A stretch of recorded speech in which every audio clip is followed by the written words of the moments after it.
நம் விவசாய சகோதரர்கள் ஆண்டுதோறும் பயிரிடும் பயிர்கள் இவை.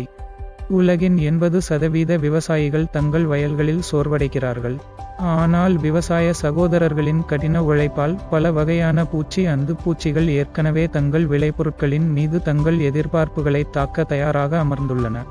My lifestyle India grow முழுவதும் பூவாஸ்ட்ராவை சூப்பராக வளர்க்கிறது. பூவாஸ்ட்ரா சூப்பர் என்பது ஒரு உரமல்ல மற்றும் உரத்திற்கு இது ஒரு மாற்று. வெள்ளை வேர்ப்புழு, வெட்டுக்கிளி இனத்தைச் சேர்ந்த சில்வண்டுகள், வெட்டுப்புழு, நத்தைகள், கரையான்கள் போன்ற மண்ணின் சிறு பூச்சிகளை தவிர்க்க உதவுகிறது. மண்புழு போன்ற பயனளிக்கும் சிறு பூச்சிகளுக்கு பூவாஸ்ட்ரா சூப்பர் தீங்கு விளைவிப்பதில்லை. பூவாஸ்ட்ரா சூப்பர் மீது பூச்சு படலமாக உள்ள மருந்து நீருடன் சேரும்போது வெளிப்பட்டு வேர்கள் மற்றும் வேர்ப்பகுதியில் ஒட்டிக்கொள்கிறது. இதன் மூலம் பயிரின் வேர்களுக்கு சிறு பூச்சிகளால் ஏற்படும் சேதத்தை தவிர்க்கிறது. மண்ணில் வித்தை விதைக்க நிலத்தை நீங்கள் பண்படுத்தும் போதெல்லாம் அல்லது நாற்றுகளை மாற்றி நடும் போதெல்லாம் இதனை பயன்படுத்தலாம்.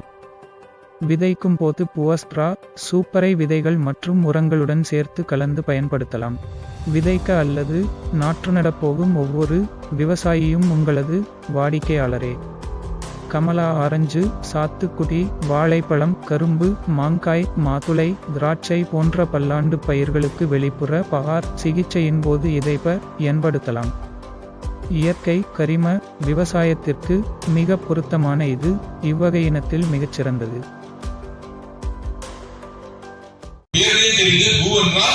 பூமி பூமியை வளப்படுத்தக்கூடிய ஒரு விஷயம் தான் இது பூமியில யூஸ் பண்ணக்கூடிய அந்த வேறு பகுதியில யூஸ் பண்ணக்கூடிய ஒரு ப்ராடக்ட். டாக்டர் என்ன சொல்றாங்கன்னா, நம்மளுடைய இந்த உலகத்துல கிட்டத்தட்ட 52,000 வகையான பூச்சிகள் இருக்கு. அதெல்லாமே தாக்கக்கூடிய பூச்சிகள். நம்மளுடைய செடி கொடிகளை தாக்கி அதை நாசப்படுத்தக்கூடிய 52,000 வகையான பூச்சிகள் இருக்கு. அதுல பாதி பூமியில எல்லாம் ஆரம்பிக்குது. பருத்திங்கிற ஒரு எக்ஸாம்பிள் எடுத்து அதுல நிறைய பூச்சிகள் பத்தி சொன்னாரு. வெள்ளை கொண்டு நிறைய பூச்சிகள் சொன்னாரு. இந்த பூச்சிகள் எல்லாமே பாத்தீங்கன்னா பூமியிலிருந்து ஆரம்பிச்சு, பூமியில தான் அது ஜனனம் ஆகும், அதுல இருந்து தான் ஆரம்பிச்சு அதுக்கப்புறம் செடி மேல வந்து அது நாசப்படுத்துது. பூமியை நாம் வளமாக்கி விட்டால் இந்த 52,000 விதமான பூச்சிகளை நாம் அழிக்க முடியும். இந்த பூமி என்பது அதான் சொன்னாரு சலீம் சார் சொல்லுவாரு எப்படின்னு சொன்னா, இந்த பூவாஸ்ட்ரா என்ன பண்ணுது, ஒரு குழந்தை பிறக்கிறதுன்னு வச்சுப்போம். அது எங்க முதல்ல அது எங்க உயிர் வருதுன்னு பாத்தீங்கன்னா தாயுடைய கர்ப்பப்பையில. உண்மையா இல்லையா? தாயுடைய கர்ப்பப்பை தான் அந்த உயிருக்கு அந்த முதல்ல ஆரம்பமே. அதுல இருந்துதான் முதல்ல அந்த குழந்தை உள்ளே கர்ப்பப்பைக்குள்ள வளர்ந்து அதுக்கப்புறம் தான் பூமிக்கு வருது. அதே மாதிரி எப்படி ஒரு மனிதனுக்கு ஒரு மனித உயிருக்கு தாயுடைய கர்ப்பப்பை எப்படி ஒரு ஆரம்ப காலமோ, அதே மாதிரிதான் எந்த ஒரு செடியாக இருந்தாலும் சரி, எந்த ஒரு விதையாக இருந்தாலும் சரி, அந்த விதைக்குண்டான கர்ப்பப்பை தாயுடைய கர்ப்பப்பை தான் அந்த பூமி. அந்த எப்படி கர்ப்பப்பை நல்லா இருந்தாதான் ஒரு நல்ல குழந்தை பிறக்க முடியும், கர்ப்பமாகி அவன் நல்ல குழந்தை பிறக்க முடியும் சொல்றோமோ, அதே மாதிரி ஒரு நல்ல பூமி இருந்தால்தான் அதுல இருந்து ஒரு நல்ல செடி உருவாக முடியும். அப்படிப்பட்ட ஒரு நல்ல பூமியை, வளமான பூமியை உருவாக்குவதற்கு தான் இந்த பூவாஸ்ட்ரா நமக்கு கொடுக்குறாங்க. மணிமணியா இருக்கும், அந்த மாதிரி ஃபார்ம்ல கிடைக்கும். தயவு செய்து தண்ணியோட கலந்து ஸ்ப்ரே அடிக்காதீங்க. இதை அப்படியே கிரானுலர் ஃபார்மா நீங்க அந்த வேர் பகுதியில யூஸ் பண்ணக்கூடிய ஒரு விஷயம். ஓகேங்களா? இந்த மாதிரி நிறைய பூச்சிகள் காமிச்சாரு. இந்த மாதிரி எல்லா விதமான பூச்சிகளுக்கும் அது உங்களுக்கு ஒரு நிவாரணமா இருக்கும். இந்த பூவாஸ்ட்ரா பாத்தீங்கன்னா நம்மளுடைய பூமிக்கு 180 நாட்கள் வரை 180 டேஸ் வரைக்கும் அது பாதுகாப்பு தரும். இன்னைக்கு கெமிக்கல் இருக்கக்கூடிய பல விஷயங்கள் கூட 40 இருந்து 45 நாள் வரைக்கும் தான் அதிகபட்சமாக அது ஒரு பாதுகாப்பு தருது. ஆனா நம்ம 180 நாட்கள் வரைக்கும் தரோம். தமிழ்நாடு பொறுத்த மட்டும் டாக்டர் சொல்றது, நேற்று செக் பண்ணும்போது கிட்டத்தட்ட ஒரு 5,000 கோடி ரூபாய்க்கு தமிழ்நாட்டில் மட்டுமே இந்த பூவாஸ்ட்ராவுடைய மார்க்கெட் இருக்கு. அதாவது சாயில் அப்ளிகேஷன் சொல்லக்கூடிய வேறு இந்த பூச்சிகள் என்ன பண்ணா பூமி கடியில் இருக்கக்கூடிய நம்முடைய முக்கிய அந்த செடிகளுடைய முக்கியமான வேரை சாப்பிடும். அப்ப ஆட்டோமேட்டிக்கா செடி செத்து போயிடும். அதுக்குண்டான விஷயங்கள் மட்டுமே தமிழ்நாடு பொறுத்த மட்டும் 5,000 கோடி ரூபாய்க்கு மேல மார்க்கெட் இருக்கு. அதுல பல பொருட்களை சென்ட்ரல் கவர்மெண்ட் ஆல்ரெடி பேன் பண்ணிட்டாங்க. 48 அப்படிங்கிற ஒரு விஷயம், இன்னும் சில விஷயங்களை கவர்மெண்ட் பேன் பண்ணிட்டாங்க. சோ விவசாயிகள் பூமிக்கு அடியில வரக்கூடிய பூச்சிகளுக்கு ரெகுலரா யூஸ் பண்ணக்கூடிய பல பொருட்களை கவர்மெண்ட் பேன் பண்ணிருக்காங்க. அந்த இடத்துல நம்ம இந்த பூவஸ்திரா அப்படிங்கிற இந்த விஷயத்தை கொடுக்கலாம். இதற்கு தமிழ்நாட்டில் மட்டுமே கிட்டத்தட்ட 5000 கோடி ரூபாய் கிரானுலர் ஃபார்ம்ல கிடைக்கும். அதை நீங்க இந்த வேலை சுத்தி தூவும் பொழுது அந்த அட்மாஸ்பியர்ல இருக்கக்கூடிய அந்த ஈரப்பதம்னு சொல்றோம் பாத்தீங்களா, அந்த ஈரப்பதத்தினால அது கரைஞ்சி அந்த வெள்ளை வேர்னு சொல்லக்கூடிய அந்த மெயின் வேர்ல போய் அது ஒட்டிக்கும்.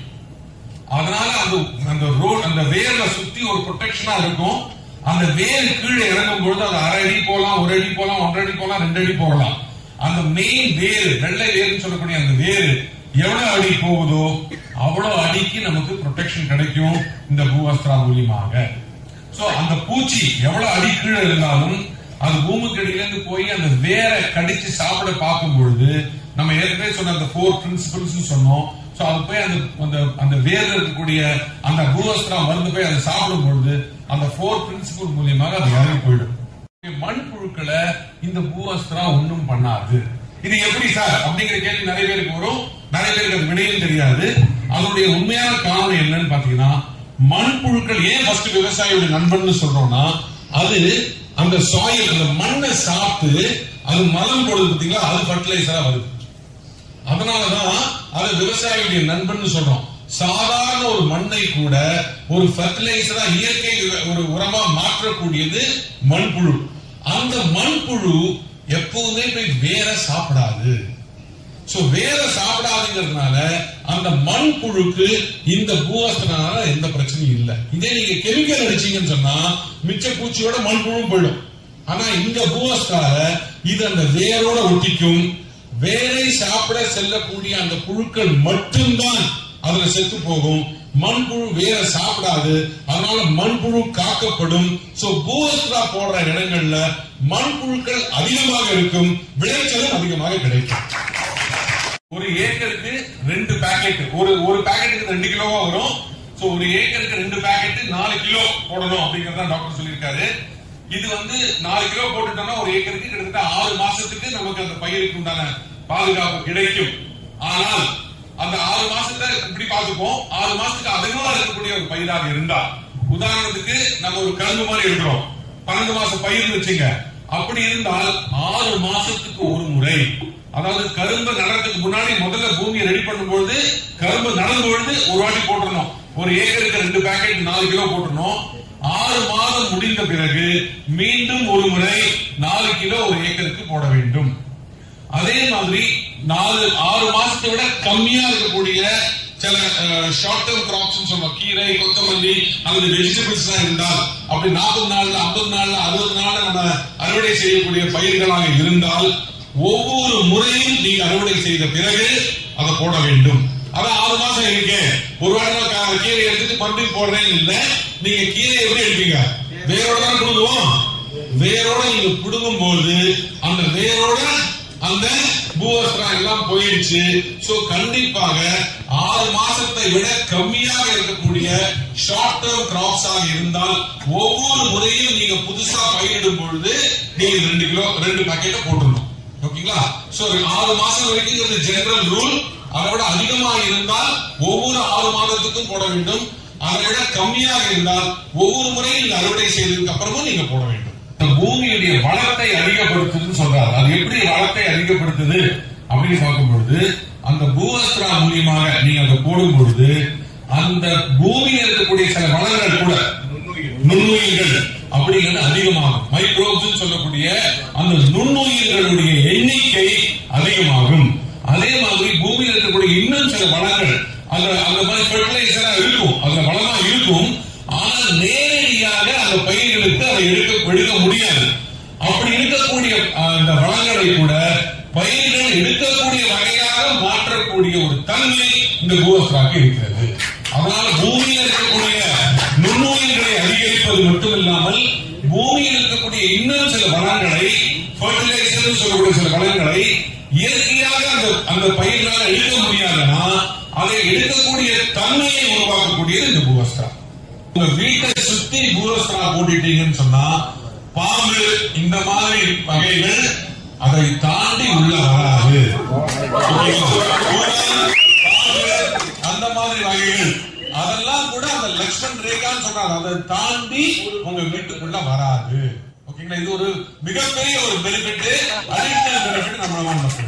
But this happens for next 15 days after application, up to 15 days only, not for 6 months. இந்த எலி பிரச்சனை சார் கூட சொன்னாரு, கடலெல்லாம் எலி பிரச்சனை வருதுன்னு சொன்னாரு. இந்த மாதிரி எலி பிரச்சனை இதுக்கெல்லாம் கூட தீர்வு இருக்கு. அது மட்டும் இல்லாமல் ரொம்ப ரொம்ப முக்கியம் என்னன்னா, அந்த இந்த மாதிரி பூச்சிகள், எலி, இந்த மாதிரி விஷயங்கள்லாம் அதோடைய இனப்பெருக்கம் செய்வதற்கு கூட மிகப்பெரிய தடையாக இருக்கும். ஏனென்றால் இதெல்லாம் வந்து இனப்பெருக்கம் செய்வதற்கும் தடையாக இருக்கும். ஏன்னா அதுக்கு இனப்பெருக்கம் செய்வதற்கு உண்டான ஒரு அட்மாஸ்பியர் இருக்காது இந்த பூவஸ்திரனால. அதனால உங்களுக்கு ஆட்டோமேட்டிக்கா இந்த மாதிரி பூச்சிகள், பல்லிகள், இந்த மாதிரி எலிகள், பாம்பு வகைகள், இது எல்லாமே உங்களுடைய தோட்டத்தை விட்டு அகன்று போய்விடும். அதோடைய பிரச்சனை, அதோடைய ப்ராப்ளம்ங்கிறது குறைஞ்சு குறைஞ்சு குறைஞ்சு இதுக்கப்புறம் சொல்யூஷன் வந்துடும். தென்னந்தோப்பு, மாமரம், பாக்கு மரம், எலுமிச்சம்பழம், இந்த மாதிரி வகைகள் எல்லாத்துக்குமே ஒரு செடிக்கு 50 கிராம், ஒரு மரத்துக்கு அல்லது ஒரு செடிக்கு 50 கிராம் நாம போட வேண்டும். 6 மாசத்துக்கு ஒரு முறை அதை நம்ம போட வேண்டும். அப்படிங்கறதுதான் அதனுடைய டோஸ். சார் டாக்டர் சொன்ன ஒரு முக்கியமான விஷயம், இப்போ ஜாப்பனீஸ் பிரைம் மினிஸ்டர் இந்தியாவுக்கு வந்திருந்தாரு. முதல் முதலாக இந்திய மாம்பழத்தை ஜப்பானுக்கு எக்ஸ்போர்ட் பண்றதுக்கு பர்மிஷன் கொடுத்திருக்காங்க அப்படின்னு சொல்லி சொன்னாரு. மிகப்பெரிய ஒரு பாராட்டுகள் தெரிவிச்சிடலாமா? ஏனென்றால் இப்ப ஜப்பானுக்கு அதை எக்ஸ்போர்ட் பண்றதுக்கு ஒரு பர்மிஷன் கிடைச்சிச்சுன்னு சொன்னா அது மாம்பழம் விவசாயிகளுக்கு ஒரு மிகப்பெரிய ஒரு வாய்ப்பா இல்லையா? முதல் முறையாக ஜப்பான்ல இந்திய மாம்பழங்கள் போய் இறங்க போகுது. அது இந்திய விவசாயிகளுக்கு ஒரு வாய்ப்பு, அது நம்மை போன்ற இந்தியா குரோ விவசாயிகளுக்கு ஒரு மிகப்பெரிய வாய்ப்பு.